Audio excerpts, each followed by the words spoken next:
নমস্কাৰ, মোৰ উদ্দেশ্যন কণ্ডিশ্যনলৈ আপোনাক স্বাগতম। আজি আমি যাই আছোঁ বাইকত গৈ পেলাই কেবলক। এতিয়া ঘৰৰ পৰা হ'লেও আমি অলপ ওলাই যাম। তো এই লাষ্ট আমি সৰ্থেবাৰী গৈছিলোঁ, সৰ্থেবাৰীৰ পৰাতো আৰু ওলাই যোৱা নাই না। তো আজি আমি ওলাই যাম অলপ। এতিয়া ঘৰৰ পৰা হ'লেও ওলাই পেলাই এতিয়া যাই আছোঁ। আৰু আপোনালোকৰ খবৰ কেনে? আশা কৰোঁ আপোনালোকৰ চবৰে খবৰ ভালে, আৰু ময়ো ভালে আছোঁ। আৰু এতিয়া আমি পাম প্ৰেমদাৰ পৰা আমি চিধাই যাম।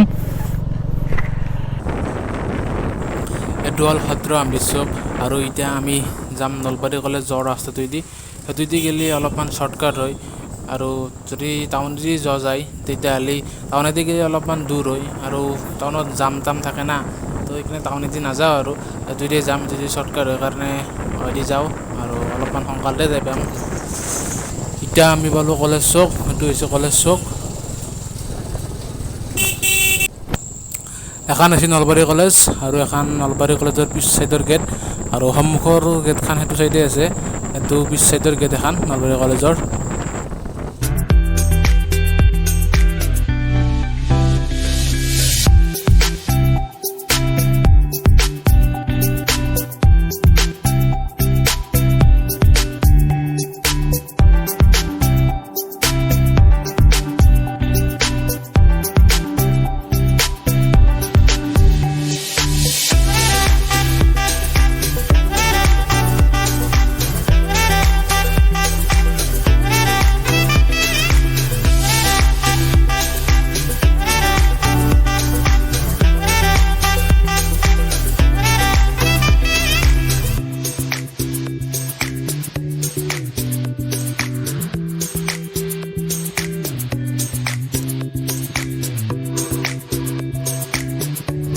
আৰু এখন হ'ল নলবাৰী ৰিলায়েন্স ট্ৰেণ্ডছ, নতুনকৈ আহিছে। এখনত এতিয়া কেলে অহা নাই, মই আহিব লাগিব পিছত গ'লি। আৰু এইটো অলপমান নলবাৰী চিনেমা হল, এইটো বন্ধ হোৱাৰ প্ৰায় 3 বছৰমান হৈছে। মই ইয়াতে লাষ্ট চিনেমা চাইছিলোঁ প্ৰিয়, তাৰ পৰাই আৰু এইটো বন্ধই হ'ল। নলবাৰীত চিনেমা হল লাগে। এতিয়া অলপ তেল মাৰিলোঁ বাইকখনত, তেল নাহে, নহ'লে আৰু পিছত ঠেলি যাব লাগিব ৰাস্তাত।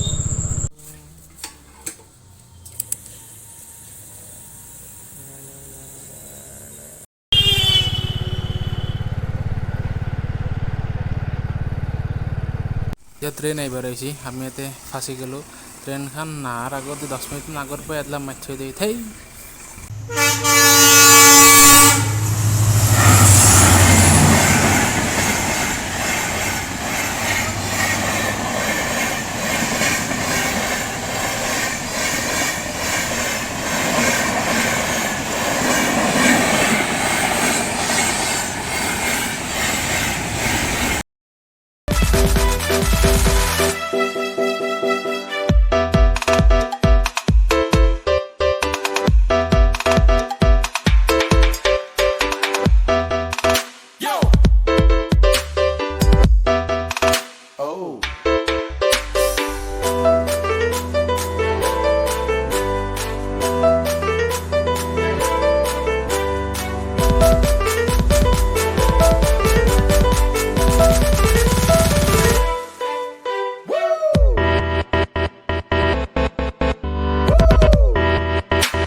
এইটো হ'ল আমাৰ নলবাৰীৰ সৰু সুৰা টানেল।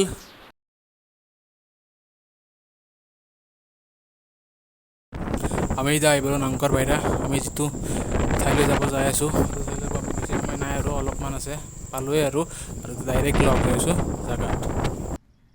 আমি আহিছিলোঁ সেউজি আৱাস নাংকৰ বহাইৰা। এখন ফাৰ্মত আছিলোঁ।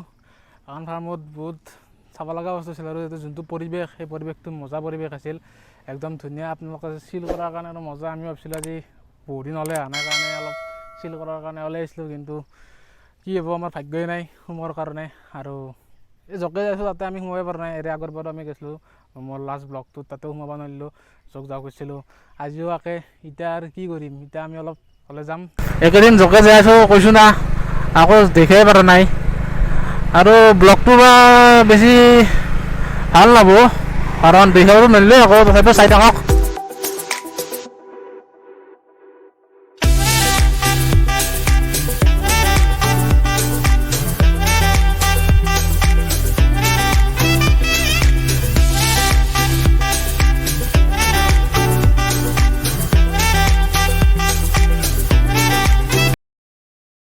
হোটেল আৰু ৰাতিপুৱাৰ পৰা আকৌ খায়ো নাই, খাই আমাৰ কাৰণে ভোকো লাগছে আৰু যিহেতু আমি নানকৰ বঢ়িয়া দেখাব নোৱাৰিলোঁ সেইকাৰণে এতিয়া প্ৰণীতা হোটেলত যাম আৰু প্ৰণীতা হোটেলত যাই পেলাই চাহ আৰু কিবা খাম আৰু ব'লক আমি প্ৰণীতা হোটেলত যাই আছোঁ।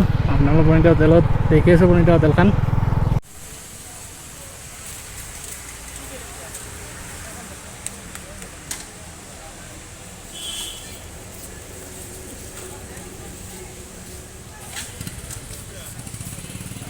এতিয়া আমি প্ৰণীতা হোটেলৰ পৰা ওলাই আহিলোঁ। প্ৰণীতা হোটেল নলবাৰীৰ বহুত ফেমাছ হোটেল। আপোনালোকে নলবাৰীৰ ফালে আহি বা বৰপেটা চৰপেটাৰ ফালে আহি প্ৰণীতা হোটেলৰ পৰা সোমাই যাব আৰু প্ৰণীতা হোটেলখনত বহুত ধৰক হৰ্ষবৰ্ধন ৰাণে আৰু সুনীল গ্ৰভাৰতে সোমাই গৈছে, সেইকাৰণে বহুত ফেমাছ প্ৰণীতা হোটেলখন। আৰু আমি প্ৰণীতা হোটেলত চাহ আৰু চিংৰা খাই ওলাই আহিলোঁ। প্ৰণীতা হোটেলখন ডাঙৰ ডাঙৰ গজাৰ কাৰণে বিখ্যাত। আপোনালোকে প্ৰণীতা হোটেল আহিলে ডাঙৰ গজা খাই যাব একবাৰ। যদি ভিডিঅ'টো চাই ভাল লাগিছে তেতিয়াহ'লে লাইক, শ্বেয়াৰ, ছাবস্ক্ৰাইব আৰু কমেণ্ট কৰি জনাব ভিডিঅ'টো কেনে হৈছে। আশা কৰোঁ ভিডিঅ'টো ভালেই হ'ব আৰু ভিডিঅ'টো যদি ভাল লগা নাই তেতিয়াহ'লে লাইক, শ্বেয়াৰ, ছাবস্ক্ৰাইব কৰি দিব আৰু লগ হৈ আছোঁ নতুন জেগাত অতি সোনকালে। তো আজিলৈ ধন্যবাদ।